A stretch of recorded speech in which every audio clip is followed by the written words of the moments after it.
एकनाथ शिंदे यांचा कचरा करण्याचं काम भाजप सातत्यानं करीत आहे, यात काहीही दुमत नाही। शिंदे यांचं मन महायुतीत आता रमत नाही।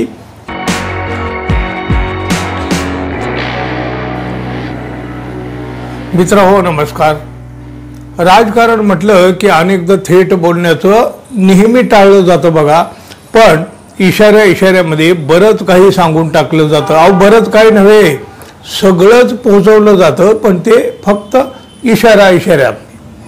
हो त्यालाच तर म्हणतात ना, कहीं पे निगाहे कहीं पे निशाणा। अहो गेल्या काही दिवसापासून महायुतीच्या राजकारणात हेच तर सुरू आहे। बघा ना, बघा कुणी कितीही नाकारलं आणि कुठलीही दिशा बदलली तरी एकनाथ शिंदे आणि देवेंद्र फडणवीस यांच्यामध्ये मोठी दरी पडली आहे, हे नाकारता येत नाही। निवडणूक झाल्यापासून अनेक घटना या सगळ्याच्या साक्षीदार देखील आहेत। बघा अधिकाधिक दिवस तर एकनाथ शिंदे यांच्या नाराजीचेच दिवस आहेत, पण ते थेट बोलत नाहीत। हे अधोरेखित करा मित्रांनो, याच्या पाठीमागे बराचसा काही अर्थ आहे। शिवसेना पक्षप्रमुख उद्धव ठाकरे यांच्यावर तोंडसुख घ्यायचं एकनाथ शिंदे एकदाही संधी सोडत नाहीत, पण आता मात्र बोट उद्धव ठाकरे यांच्याकडे आणि इशारा मात्र फडणवीस यांना, असा काहीसा प्रकार चर्चेला आलेला आहे। एकनाथ शिंदे काय म्हणाले, मला हलक्यात घेऊ नका नाहीतर टांगा पलटी करेन। वरवर पाहिलं तर बोट उद्धव ठाकरे यांच्याकडे दाखवलंय, पण हा इशारा देवेंद्र फडणवीस यांच्यासाठीच आहे असा अर्थ लावला जात आहे। आणि त्याला बघा कारणही तसंच आहे। राज्यात महायुती सरकार स्थापन झाल्यानंतर मुख्यमंत्री पदावरून एकनाथ शिंदे हे काही काळ नाराज होते, पण सल तर अजूनही आतमध्ये आहे ना। त्यानंतर बघा गृहमंत्रीपद देखील त्यांच्याकडे हवं होतं, ते मिळालं नाही, त्यावरून देखील भाजप शिवसेनेमध्ये धुसफूस होती।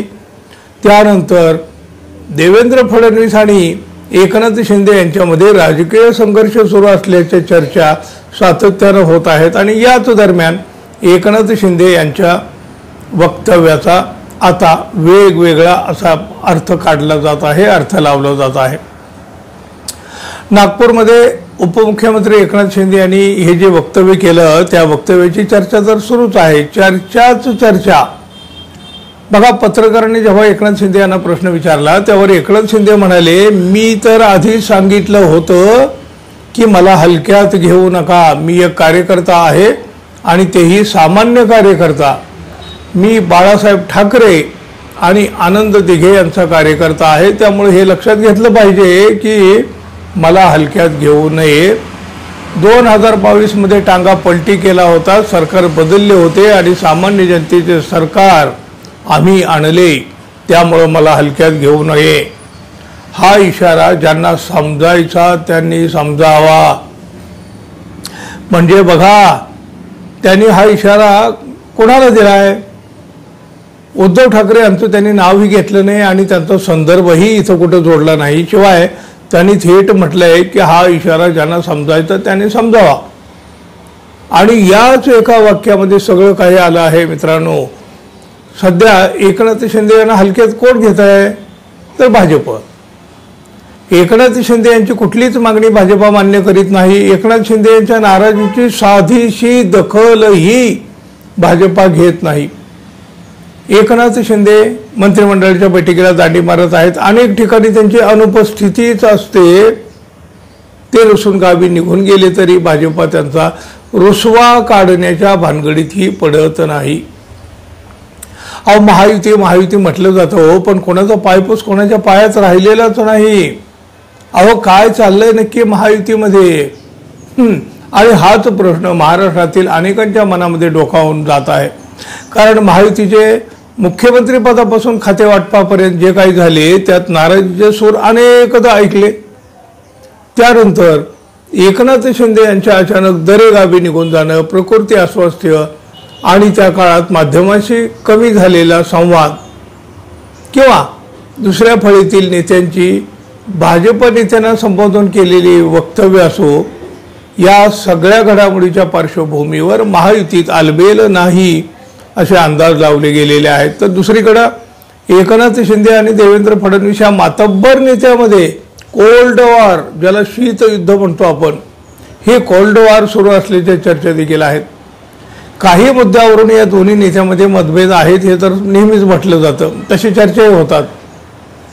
त्यामुळं बघा, हा इशारा एकनाथ शिंदे यांनी ज्यांना द्यायचा त्यांना दिला असं काही जण बोलत आहेत. तर काही जणांना वाटतं की हा इशारा भाजपसाठीच असू शकतो. अहो बघा ना, केंद्रीय गृहमंत्री अमित शहा पुणे दौऱ्यावर आले, पण त्यावेळी सुद्धा एकनाथ शिंदे यांच्या नाराजीची, त्यांच्या अलिप्त राहण्याची मोठी चर्चा झाली. एकनाथ शिंदे हे महायुतीतून बाहेर पडणार अशा चर्चाही सुरू झाल्या. त्याचेच संकेत ते देत असल्याचं देखील म्हटलं जाऊ लागलेलं आहे.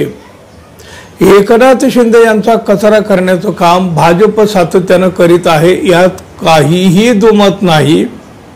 शिंदे यांचं मन महायुतीत आता रमत नाही हे सुद्धा दिसून येत आहे. पण महायुतीतून बाहेर पडायचं धाडस एकनाथ शिंदे करतील काय? अहो, ते कितीही नाराज असले तरी ईडीकडे असलेल्या आणि सध्या धुळीत पडलेल्या फाईल्स त्याला काही हालचाल करू देतील का हो? तुरुंगात जाण्यापेक्षा महायुतीत राहिलेलं बरं, असाच विचार ते करतील ना? बरोबर ना मित्रांनो? तुम्ही तुमचाही अंदाज सांगा, जरूर सांगा. आणि हो, आपण अजून आपल्या चॅनलला सबस्क्राईब केलं नसेल तर कृपया सबस्क्राईब करावं ही अपेक्षा आहे. धन्यवाद. पुन्हा भेटू. तोपर्यंत नमस्कार.